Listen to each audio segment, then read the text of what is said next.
We're going to start with the creator one, and that's what we're going to talk about today. We're going to go over what the controls are, the buttons and all the little things, how to do something basic, basically how to bring in your TrueType fonts. We're not going to go into too much with lettering with creator. You can do text on path and spiraling and all that stuff. That'll be a separate class. We got enough to do already. So you're used to seeing this, which is the Embrilliance Essentials and Enthusiast screen. What makes this the Stitch Artist is this icon here that looks like that little pie, sort of like a quarter of a pie. So when you click on that, this is what level 1 looks like. It looks like it doesn't have much, but it does. It's got quite a bit. This is what level 2 will look like. It's got a few more tools, and level 3's got a whole bunch of tools that I don't even know what these do. So I'm going to go back to 1. And yes, you won't, everyone will not have all 3 levels in one thing. I have a teacher's edition of this, which allows me to toggle between the different 3 levels, depending on what I'm teaching that day. You've got your drawing area here. You've got the compass rose and the zoom things. You've got your object pane and your properties pane. That has not changed at all. And you can still have more than one design open at a time. So let's take a look at the toolbars. So start over here I'm not going to go through these. Most of these are still the same as what we had. So I'm going to start below this time the image. This is a JPEG image. You can size it, you can rotate it. That's pretty much all you can do at this point. In your properties page, you have where it's got a transparency. So if you want to see a little less of it as you draw over it or around it, then you can. So that's that slider bar in the properties page. Whenever you see this green square in the middle, that usually means you can move something. Where you get into other things, if I click, like in Embrilliance, when I'm doing a design or I'm manipulating a design, you click anywhere on a design and you can move it. But notice I can't move anything here. You have to use the green square. It allows you to bring in JPEGs, bitmaps, the other kind of JPEGs, TIF, GIF, PNG, and TIF. Those are the different files that it will open. So it's not just JPEGs or bitmaps. TrueType fonts, that's where you go into your lettering, and it will read any type you have installed in your computer. So let's just, as you see, I got all kinds of stuff in my computer. Those are going to come from Word. Any other software that you have on your computer is going to pull up those texts. If you want more of the texts than these, go for it, because there's, I think Microsoft has got a whole library full of text that you can download of TrueType fonts. A lot of people collect them, but I have to tell you, you get too many of them, it starts to slow down your computer. So you don't want to have a whole lot of them. Let me just find one. We'll just use that one. That's fine. And you would type in what you want, capital TEXT, and you can tell it whether you want it to be italic or bold, extra bold, or heavy. I'm just going to make it bold. And then OK. And it's going to give you an outline.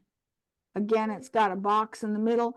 This is not stitchable right now, not like when you pick up the text up from this upper corner up here. The built-in text is already digitized. These are not digitized. These are images. So there you could take your letter and you have each letter. It brings each letter in separately. And then when I click off, and then I can click on to one letter and I can manipulate that letter, make it bigger or smaller. I can manipulate the text and the nodes, but it is artwork.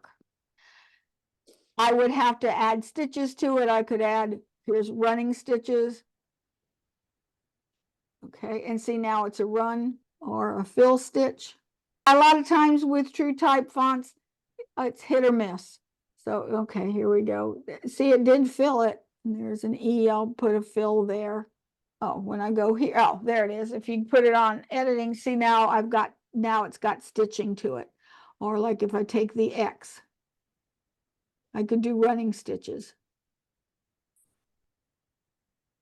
Okay, and then here's what they look like. And then here's how they would stitch out. So, I mean, they are stitchable. Some true type fonts work better than others.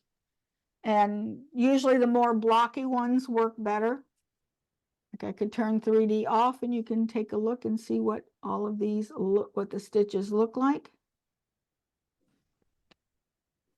One thing with Creator, whatever you did the last time, so if you had settings for a fill stitch that you were doing a certain fill stitch, next time you pick that fill stitch, it's going to remember what settings you had until you change them.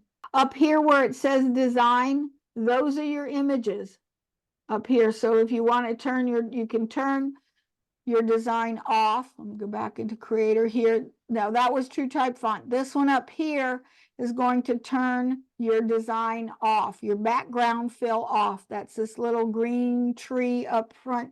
That means it's going to turn off your image.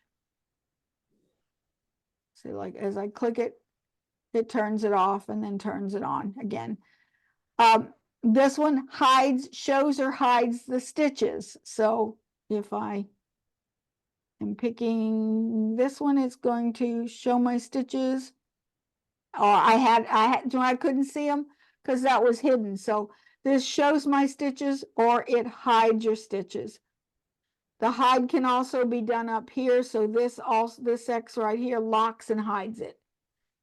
Okay, and this unlocks it at the top. Okay, next we get into your drawing tools. We'll go to another page. Up here is your draw with points. So as you click, they automatically come to be curved. Once you get the third one in there, they're curved. And to finish drawing, you right click. And if you want to draw with angles, then you would hit the control key and then notice that it turns from a square to a round, and now you've got angles. Again, right click to stop.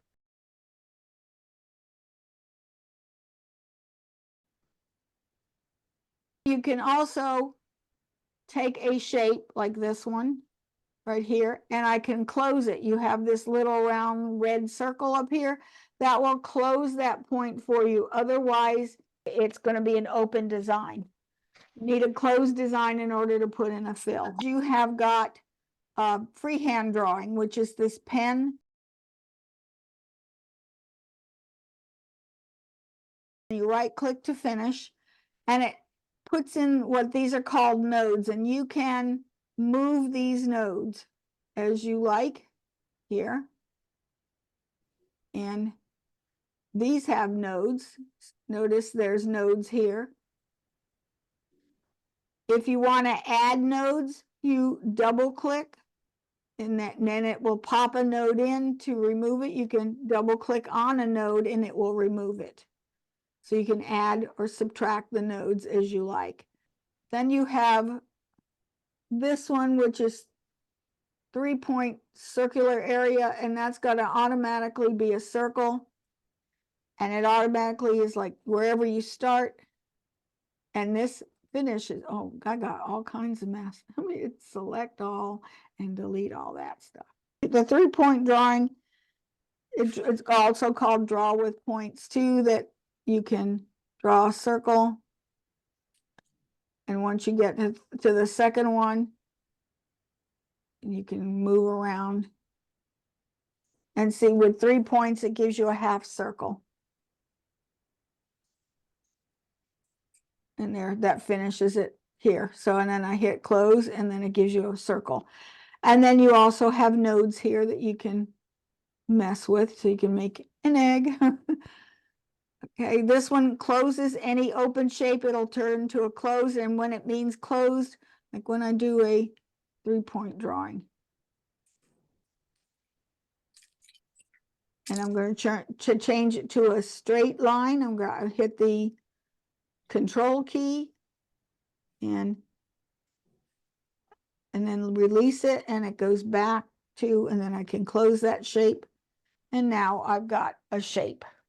Magic Wand will sort of interpret the shape that you brought in on an image, and you click on it and it automatically made the shape. See, here's the shape it made.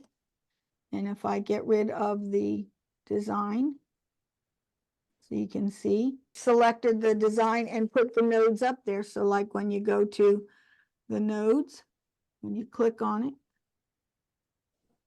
and you have your nodes, then you see now you can change them. One thing why I don't like to use the free drawing is, to me, it seems to put too many nodes in, because every time you see a node, that's a hard place where a needle has to hit. So therefore that can make something too dense, and you end up with too many stitches there. When you've got the curves, let's see, curves, and you select on one. See these little handles here? Let me go tighter to this. These are called Bezier curves or Bezier curves. And this you can use to manipulate the stitching. So you can change the shape. But if you're not used to working with them, and I never do get used to working with these things, you can use this one, which helps you to draw a shape. Oh, okay, come on. Okay, clear. And okay, now that's turned on. When I click, it helps you to draw. What's new that's come up lately is the shapes that are built. These are some built-in shapes that help you get started. And so you've got, like, say if I'm going to use this star, it's click and drag so you can get the size of star that you want to use. And then you would apply stitches to it again and move it. These are not digitized yet. These are simply line drawings. And like, yeah, I don't like that, so I'd want to fix that. I don't use too many Bezier curves because I'm no good at them. What you can do on a node is you can click on it so that it's selected. It's like there's a node that's selected, and I right click on it. Now I can turn this into a curve, a cusp. A cusp means that that these Bezier lines can be manipulated independently. Now this is a curve. Curves can go, and what happens on one side happens on another side. When I turn this into, that's curved. I turn it into a cusp. Now I can independently rotate and change each side of the Bezier curve. Pick it again. I can turn it into a line, which automatically makes just a line. Symmetric is where you move one in and out, it goes. There are whole classes on nothing but using the Bezier curves. I do use them to correct a design. Of course, you can copy a node. And again, to put an extra node in somewhere, this is what I normally do. Or like, okay, that looks funny. Okay, that's a little flat, so I stick in another node in there and I sort of scoot it out. I sit and play with them. You know, get, oh yeah, that one. See, that one's way off, so I'll just eliminate that one. Double click on it and it'll go away. Say I wanted this pointed, I would turn this one into a cusp, which now I can turn that side, make it more pointy. Most of the time we'll do the 3-point, and I will just take this one here. Okay, here, transparency, and turn my image on. There it is. So here, like, here's my image. I'll just move it there. Most of the time what I do, this is exactly how I digitize. I have my image. I would start at one end, and then I just let it curve as it wants to go. And then most of the time when I come to a place where I want it to cusp or go straight, I'll go one close to it, hit the control key, hit the point, make an angle, and then go back to curve. And that's basically how I do design. And then come over here, get close to it, close it. there. And then take this and get rid of it. There. And then this, I could change this into a fill stitch. Okay, let's see. Let's talk about a create menu. So once you've got things digitized that you want to do something, you have a create menu that you didn't have before. So here's, had view before, now it says create. And in the create, you've got outline here. You can also close your outline, open your outline. And like, let's just pick this one. Where are you? Okay, pick this one. And I have my create and I have my outline. It's a closed outline. When you have a closed outline, the start and the stop is in the same spot, which is right here. When I open that, and which means if you move this one, everything moves. It's a start and a stop. When you go to create your outline, you can open it, which means it takes that start and stop, and you can now see, now I can move those separately. Now it's an open design. You can also reverse point. That's going to deal with when you're doing a motif run, that it'll switch the beginning and the end and having it go the other way. You also have under like connect outlines, which means if you have one line here and another one next to it, that you can select both of them. Like I'll pick both. And then I can go to create and outline, connect the outlines, and now it's one line. And as inexpensive as this software is, it's very powerful. You probably don't know what I'm talking about until you start to use this stuff, because you really only learn it by doing things. You can combine holes, you can separate holes. Like, let's do a circle. I'll do a new page here. Okay, a circle. Here's a circle. Here's a circle here. And I'll do another circle inside it, smaller. Okay, I can select these two. And under outline, I can combine to make a whole. So now notice you only have one shape, not two. Those are great for when you're doing lettering. Your true type fonts, they'll come out like if you pick in a true type font, and I'll pick a capital O. Okay. And I'll make it bigger, move it over here and make it bigger. Okay. It automatically has a hole, so you could actually to put in a fill stitch or a satin stitch or column fill or something, and it would create the. But if you wanted to separate it, you could. A lot of times when you get what's called raster artwork, which is going to be your JPEGs and your bitmaps. How raster artwork is that you would have one big circle and another circle, and they're two different shapes, one inside of the other. When you got vector artwork, you could theoretically have two whole circles full with color. And when you put them together, you would only see the outline of one of them, because one would be on the inside. And that's how vector artwork is created a lot of times. This doesn't really use vector artwork. What uses vector artwork is going to be your Masterworks and your Hatch and a few others. And it can cause a problem. Although you get smoother lines and smoother edges with vector artwork than you would with raster artwork. Raster artwork is bitmap, JPEGs, anything that's flat. Because if you think of a newspaper, when you look at a picture of a newspaper, you may see a tree. But if you look really close, it's little tiny dots, little square. Actually, they're little squares. So what looks like a straight line on here is not really a straight line. If you went up really, really close, they're little tiny pixels. They're little tiny squares. and sometimes that can cause a problem. That caused a problem with auto digitizing, and that too can cause a problem using the magic wand.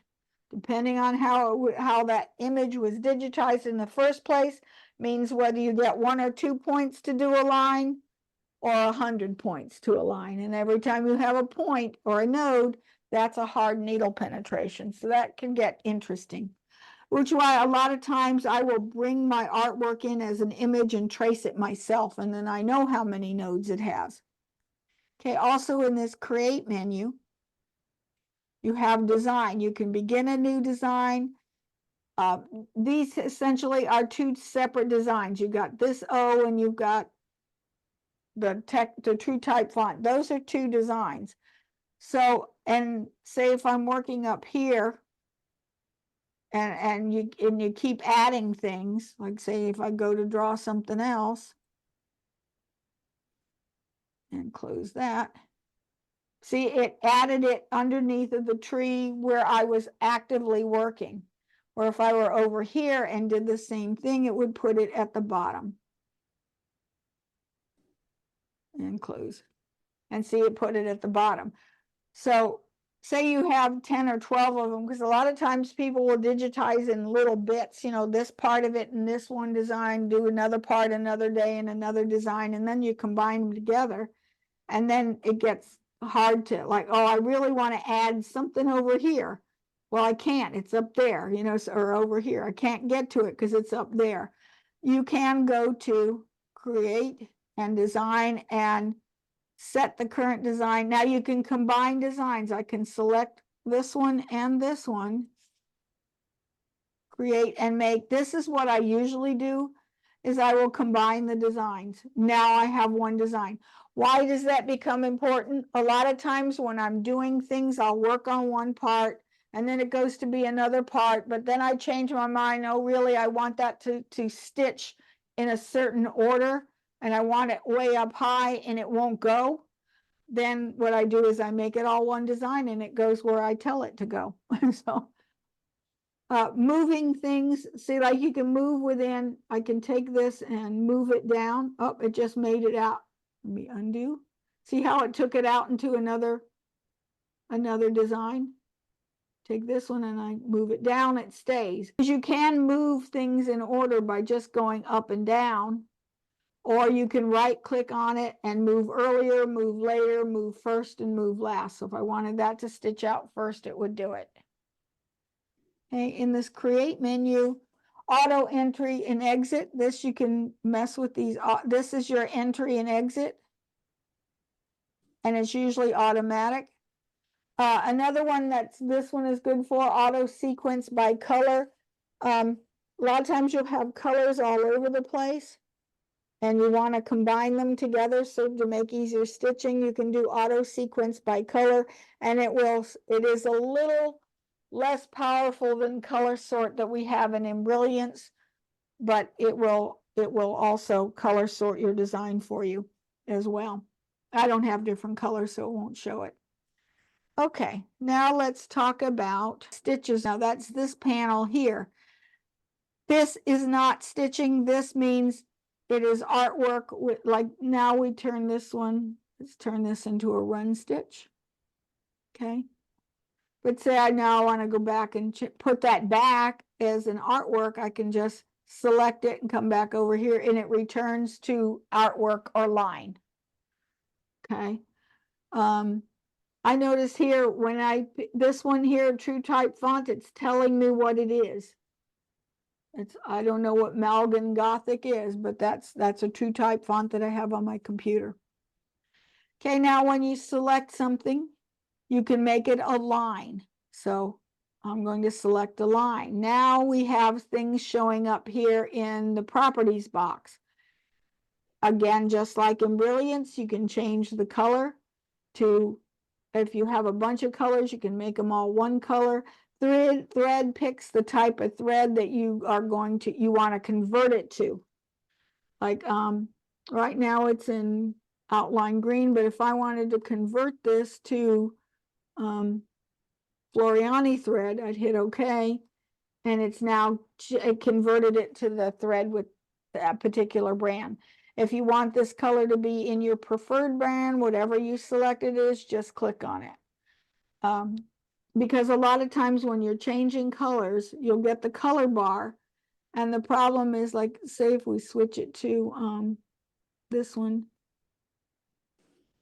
where's I want his threads here, a different brand, you're going to be here all day. Like when I pick, I like to use Robison Anton. That's one of my favorite threads, but I don't like to digitize to it because there's too many choices.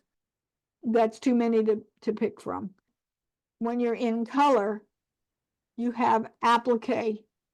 This is telling me it's not an applique, but I can set this color as an applique position or an applique material.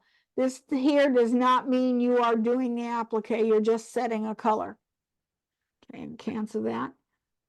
Then when you pick the tab here on the properties box that says run, now you have different choices of things with, this is just a particular run. The first one is going to tell you adjust the run properties, and here you have a choice of doing a single run, a double run, a bean stitch, a chain stitch, back stitch, a stem stitch, and a sashiko. So you can change, see what all of these, let me go here, select all and delete. Okay, let me just draw some straight lines. And then I'm going to copy, paste, paste, paste, paste. Okay. And I will move them down so we can see what the different ones look like. Put different stitch properties to them. Okay, when we pick this one, okay, and I will turn it into a run stitch. Okay, and a single run is just a single run. Now, when you're looking at this, you have the center here, which is fine. That'll help you move the whole line. You also, this right up here, let me go a little so you can see closer.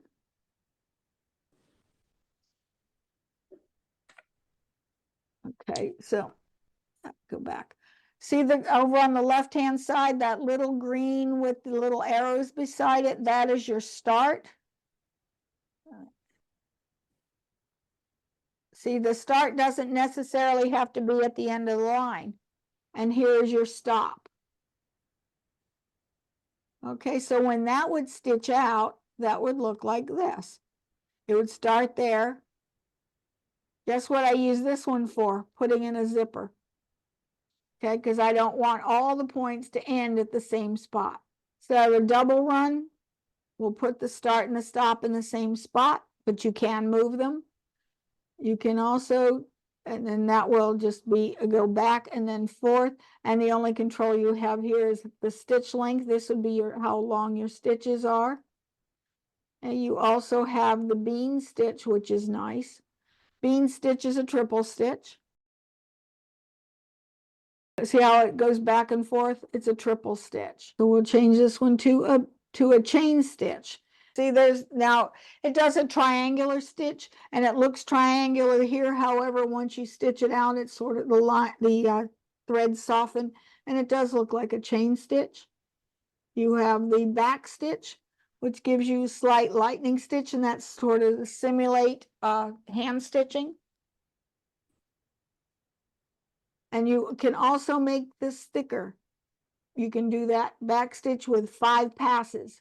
Same thing with the bean stitch. You can control your stitch length, and you can control from 3 to 9 passes. So you can make really, really thick. It's not going to really show much because it looks here on the screen. It's going to look the same, but when you stitch that out, that means there's going to be 9 pieces of thread going across it. Then when you have the stem stitch, that's almost looks like the back stitch, but it's also got another control. And when you not only have your stitch length and your stitch width, you can change the rotation of the stitch. That makes it like a 90-degree stitch, so it's almost like a really loose stitch, but you can change the angle of that stitch, make it more, even more straight or less straight. You have a sashiko stitch, and what that does is it does a triple stitch, a single stitch, a triple stitch, and a single stitch. And that looks supposed to fool you into thinking it's hand stitching, because it kind of looks like it, just like a regular traditional sashiko stitch. This one underneath here is manually placed stitches. This is total manual stitching, which means you are stitching here, and I'll do my drawing, but I'm going to draw with a manual stitch, and I am literally controlling every single needle pull. And I can change that to a straight stitch so I can make my own zigzag. This is what in the old days were called manual punch. This is how they used to digitize, literally one stitch at a time. This is so nothing I'm going to fix. I'm not going to use this. Now I will use this to fix things. Like a lot of times when you've got like say you're doing an animal or something and it's just missing a spot, I'll go ahead and put in some manual stitches underneath of it in order to fill in where I've got a gap that I didn't know that can happen sometimes. That's the only time I use these manual stitches, because it's just, no, I'm not doing that. It takes too long. You have two types of satin stitches. You have this satin stitch here, which is a satin border, and you have your column satin. So I'm going to pick this one here, and this is a satin border, and you've got a lot of controls available with this satin stitch. So I can, this here is your run part. Adjust the top stitch properties. This second tab over here on the right-hand side is going to adjust your underlay properties. So yes, you can have a satin, you can have underlayment underneath of a satin stitch. And most of the time you'll see the different ones. You can turn it into an applique stitch. Well, no, this one isn't an applique. I'll do something later as an applique. This one is you can adjust the tie-offs and the tie at the entries and at the exit point.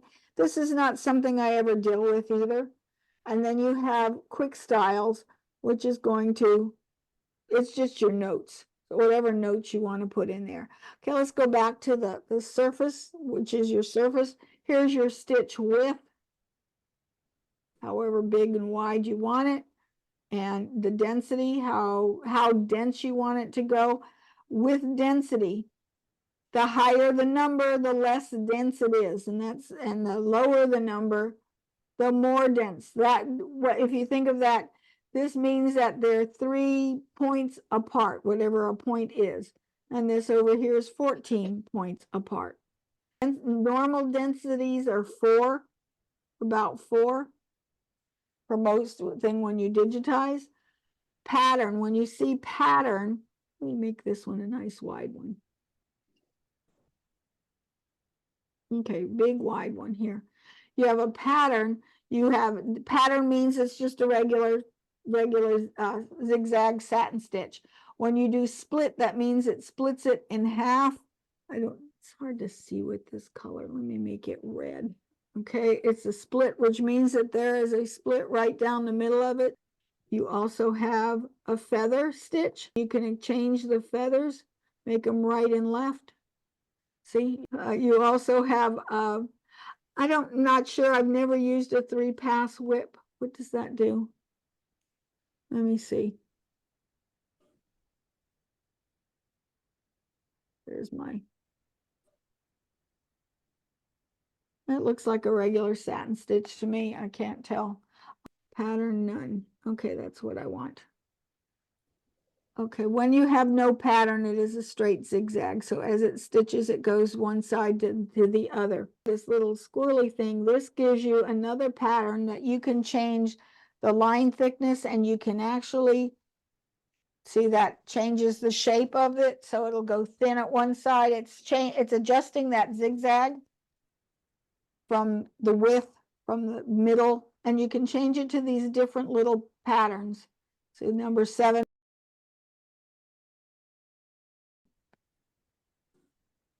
nib styles. Rounded, I'll do it at the end because that's where I'm looking at. It's round. See, now when I put it on rounded, it rounds the edges, or it makes them pointy, or normal. See how normal is flat? When it goes to pointy, it extends it out and makes the point a little tinier there. Okay, what the pattern is in here, none means it's a satin stitch. A tatami turns it into a fill stitch. Let's just do something really big. I'm going to do a square.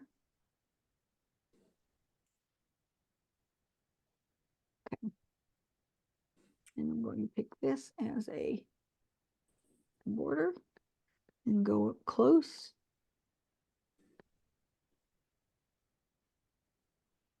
Okay, see, it's just a satin stitch for now. And now when I change this pattern to a brick, then it'll start to put in shapes, which we don't see any. It's not quite wide enough. Waves, well, we're not seeing much there. You'll see more of that when it goes to fill stitches. It does this. Let's do a fill stitch. So let's do this same stitch into a fill. This here, right down here, is your fill stitches. So if I change that to a fill stitch, the fill stitch here, it's a tatami is a regular, and you've got a brick. And see how the texture has changed.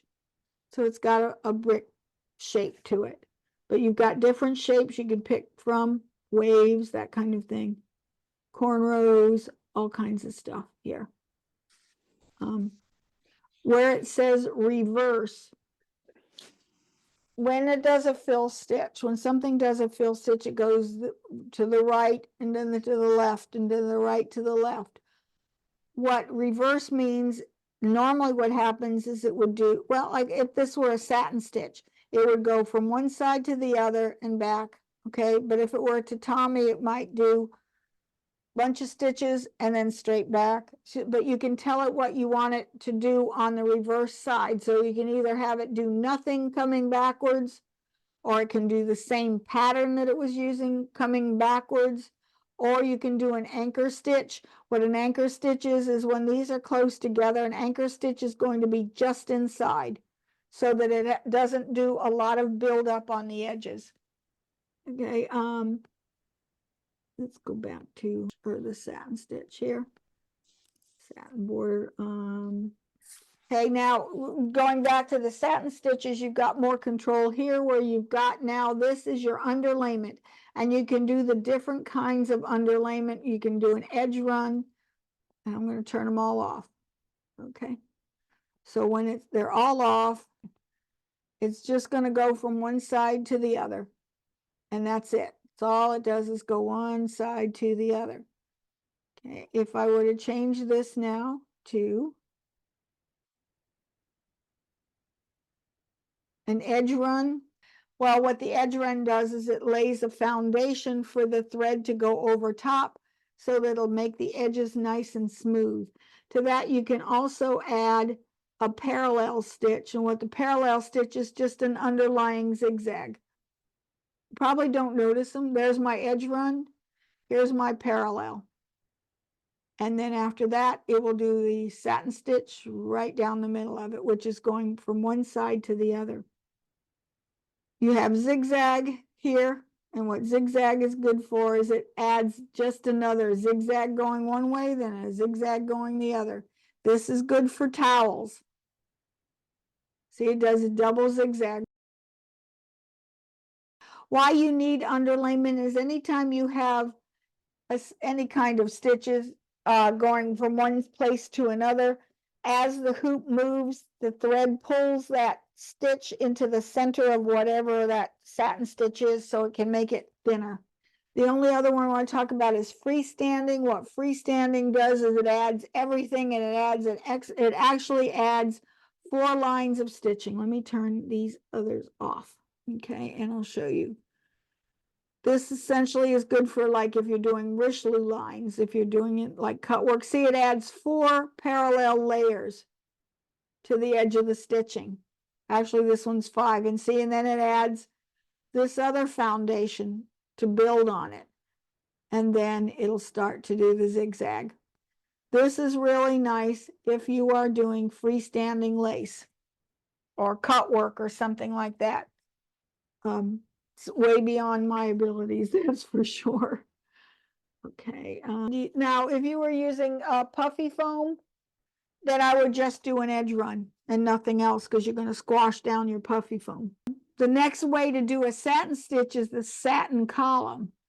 So if you have a satin column, it's going to be a little different. Yeah, it took the outside of the whole thing. A satin column assumes everything is a rectangle, and it's going to build a satin stitch from one side to the other. Satin column is what I use for true type fonts, because it automatically assumes that that's a shape. Let's do a true type font. And write text, T-E-X-T.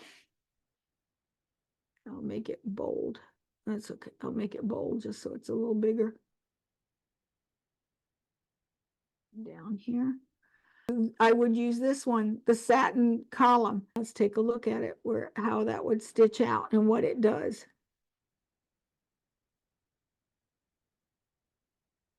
Okay, so here's how that's going to stitch out. Okay, so here's how it stitches. It does the outline first, and then it really just does an edge run. It sort of looks at it and decides, and it does a simple zigzag. There's not a whole lot of controls that you have with it.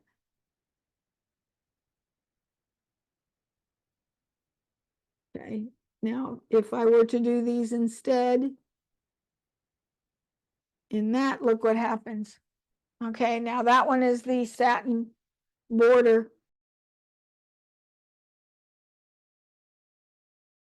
This is a column fill, and when you look at the individual controls, notice I have one way that this yellow with the handlebars here, these are called inclinations. And so what I can do is I can change the inclination, which now, as I now see how the stitch is going diagonal, where I look at this one, all of these go in one direction. And then they're all going to go the same way. A lot of times when I've got real narrow lettering, that when I'm talking about 1/4 inch lettering, if I'm doing digitizing it, if my stitches were to go straight across, they dig right into the fabric, you'd never see it. That normally when it's something narrow, I will put that inclination to this 45 degrees, because that gives me a bigger piece of thread, so you're more likely to see it. So anytime you have a narrow column, you want the inclination to be at least 45 degrees, different from the line edge of the letter. With the satin column, you have the ability to change the pull compensation here. So you can make your pull compensation higher or lower. Most of the time I will put some compensation on. I'll put a minimum of like two or three points. And what that does is it overstitches. Actually, I usually use 4 points. It overstitches it, because what may be 1 inch wide on your screen, maybe 15/16 of an inch by the time you stitch it out. And this overstitches it so that it'll be the right size when you're done. You can have minimum and maximum points. You can also, once you're a professional digitizer, they usually will do percentages. And again, when I use percentages, I'll usually use 4%. I'll do that one with percentage. I'll do that at 4%. See it? And what that does is, see on the E, however long this precedes stitches, it's going to make it overstitch it by 4%. When it's real short right here, 4% is nearly nothing. So it may look distorted here, but it'll look good when you stitch it out. So that's pull compensation there. You have underlayment, but you have less control than you do under the satin border, because for underlayment, you have a choice of contour and diagonal 1, diagonal 2, and perpendicular. So you don't have, like if I turn them all on, Okay, let's stitch that out. Okay, the T had regular. This one does contour. Then it does one zigzag and another zigzag and another one, and then it stitches it out. So you got a lot of overstitching there. There's a lot to this. Be honest with you, it's going to take your trial and error for you to internalize some of these principles. There's a really good book out there. John Deere wrote it, something like Digitizing the Easy Way, and he talks about the principles. Yes, it's written towards Masterworks. However, the principles are the same, and this is pretty close to Masterworks. It's just different buttons that you push. I'd recommend that book. Applique. Whenever, let's just put up a star. Let's go here, select all and delete, and let's go put in a star. There, oh, go a little smaller. Okay, there's a pretty good size star. Okay, now you've also got automatic applique. So when I select that, it automatically sets up an applique, and you can tell it, okay, what type of stitch I want. Here we go. Shape is, I'm not sure why it has, what does that do? Okay, that wasn't, oh, okay, that's different. That must be associated to the shapes because that doesn't show up normally. The shape doesn't normally show up. Okay, there's 4 sides. And you can turn it into a, okay, that is new. That isn't even in the explanation in the book. I've not even seen that before. But when you pick shapes, apparently, and you go to applique, you can change the shape of that whatever shape it is. This is setting the number of sides and stuff. When it goes to applique here you have a choice of an E-stitch, which is what that is, a blanket stitch, which is its cousin, a satin stitch, a regular zigzag, which is your satins, which is also a, well, just a looser satin stitch. Then you have none. None can be helpful when you're just doing fusibles and all you want to do is a placement line and then fuse it in, and you don't have to stitch it. When you have a satin stitch, you can pick its density and how thick it is. This is the width of it, so you can make it bigger or smaller. Now this is automatic satin stitch. That means you press it and it automatically does 3 stitches. You can tell it that you want to see a fabric preview. So this in the middle is showing you what it would look like with fabric in there. You don't have to do this. You can also tell it you're using it pre-cut. In other words, so now when you select pre-cut, that means that if you were to export that and give that design to someone else, they can't resize it. If you set that stitch at pre-cut, you cannot size it. Once it's there, it's there. Only you can take it out. Okay. You can tell it whether you want it to have an applique position and a material. So that's the positioning stitch and your tack down, and then the top stitch is your satin stitch. So when this would stitch out, notice you have 3 colors here: position, material, and top stitch. I can now tell it to use the PES card, which is these colors. So when you look at the colors, it'll be position, material, or top stitch. You can change these colors if you like. I can just click on that and say if I want this to be red, it's now red, and it doesn't affect the other. Now, once I hit applique, once I've changed the color of one, it changes this color style to user defined. What PES means, it's always going to set it up to those 3 colors: positioning, material, and top stitch, which is on your machines will read those colors and tell you what they are.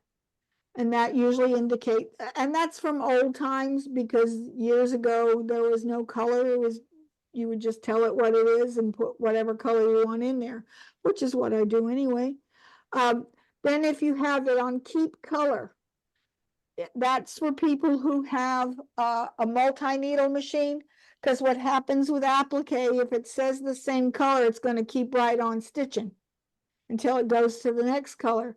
What keep color multi-needle does is it keeps the same color, so it won't keep switching from needle to needle. And then when you look at the color, they're all the same color, but there are now color stops that are put into the machine so that the machine will stop on all those colors for you to wait for you to trim or position your fabric. It's a nice 3-step process. It is useful on appliques that are completely encased. If you're having something like, say, if you had something over top of it and you wanted to stop and you wanted to control it, you wanted to stop that zigzag here just as it goes underneath of another piece and then pick up where it comes back in and not have any stitching in there.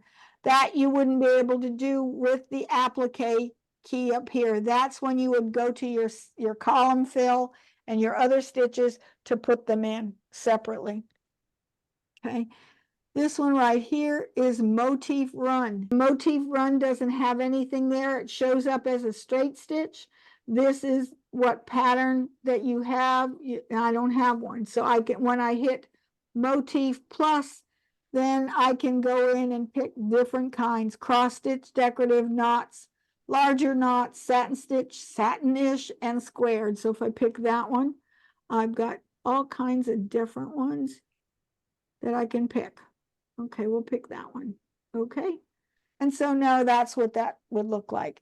Because with an applique, you do not necessarily have to finish it with a satin stitch, but this wouldn't be out, you wouldn't be able to do this as an applique because pattern fill is not an option to that third top stitch. You have those, when it's an applique, you only have these 3, which is what? Applique. You have a choice of a satin stitch, a blanket stitch, a zigzag, or none. I'd probably pick none for this part, and then I'd go in and manually put in that top stitch that I want in whatever pattern that I want. What's neat about this run motif is that I can actually have more than one together. So let's just do some knots. We'll do a candle wick. Okay. And see, now it alternates them. And you can put as many as you like in there. So you can create your own set of decorative stitches. You can mirror image them. Well, there's nothing here to mirror image. You can set the height, the width, and the gap. So if you want it to get more gap in between, you can. Let's see. Next we have cross stitch. Cross stitch turns any design or any closed shape into a, I don't know if it'll do a line. Let me see if it'll do a line. Okay, and yep, it does. It can be closed or open. So it'll set cross stitch. I used a big cross stitcher back in the day, and I still have a lot of the supplies. It would take months to do like a cross stitch painting. You could actually do it very quickly with an embroidery here. When you pick it, you tell it what type of thread you're using, which is stitches per inch or by millimeters. Now I like SPI because this if you've ever done cross stitch, remember the Aida cloth would be 10, 12, 8, 16 different size, you know, how many of these per inch. Technically, you say if you're using 10-point Aida cloth, you could start your needle as long as you had it hooped very squarely.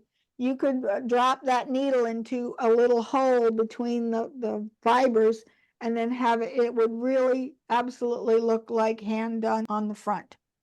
It will not look like it on the back because it's going to put knots on the back.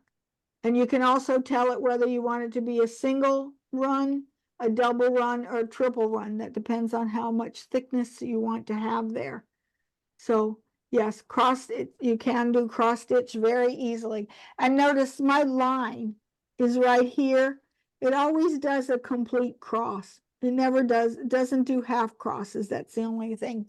Now this one here underneath, this is your stipple stitches. It has inclination, so you can change it to get it how you like it.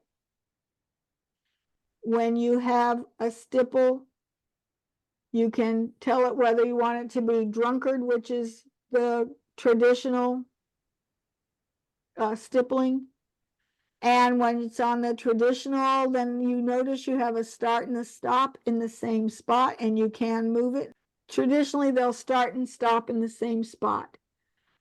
Not always, it depends on the shape. Then you can have curvy. Okay, that looks more like traditional stippling to me. Then you have leafy, which now puts some points in there, which if you're the stipple police says you shouldn't have any points. And then you have geometric, which gives you a really interesting, it almost looks like a maze. There's the type of stippling that you can have. Does it have the background fills like we have in palette or PE design or even on our IQ designer? No, it does not. Palette, that you would need palette or draw your own. Okay. This next one here is Motif fill, and it shows up as lines. I don't have any selected at the moment. So where's the pattern? You hit the plus for your pattern. Again, you have the same type of fills. Is there something kind of loose? Let's see what that does. Okay, that gives you a sort of a fill. I think you can go and modify these fills and make your own as well. And you can also combine them, have more than one. And it combines it into different ones. So you can get some interesting shapes from this. And you can mirror image one. Or let's do this one. Mirror image it, turn it around. This here is great. Gradients are interesting. What a gradient does is it puts more at the top than the bottom. And there's open in the center. So it gives you different textures to it. And you can make it bigger or smaller. Then over here you got freestanding lace. This puts things into freestanding lace. This I do use a lot. Like the bunny the bunny basket that I did at Easter, just before Easter, was this shape, and then I put a rabbit zigzag stitched over top of it. So the lace means that I have freestanding lace, and you have a choice of a single I use, and then I would make it a little less dense there. If I were stitching over top of mylar, because that'll hold in mylar and rather nicely. What a single does is it stitches at one time. When you have it on freestanding, which is the double, then as it stitches, it goes right here. It'll go over twice. It'll do it 2 separate times. There's one pass, second pass, all over again. These are nice if you take a basic shape and put a letter over top of it, then you've got a nice keychain, a freestanding laced keychain. So does anyone have any questions? This whole bundle is amazing of all the things you can do. And it's like you said, you almost have to you have to play with it. You have to take it and try and do it. Otherwise, my mind is just scrambled. Okay. All I have for you, I will edit this and get it downloaded. All right. Bye. I'll see you. Enjoy your weekend. Okay. Bye. We'll see Take you. care. Thank you so much for watching. I hope you enjoyed this. If you have any questions, don't forget to send me an email at waltzquilt@yahoo.com, and I'll try to answer them for you. Join us next week as we continue our embroidery journey. Don't forget to like, share, and subscribe. We'll see you later. Bye.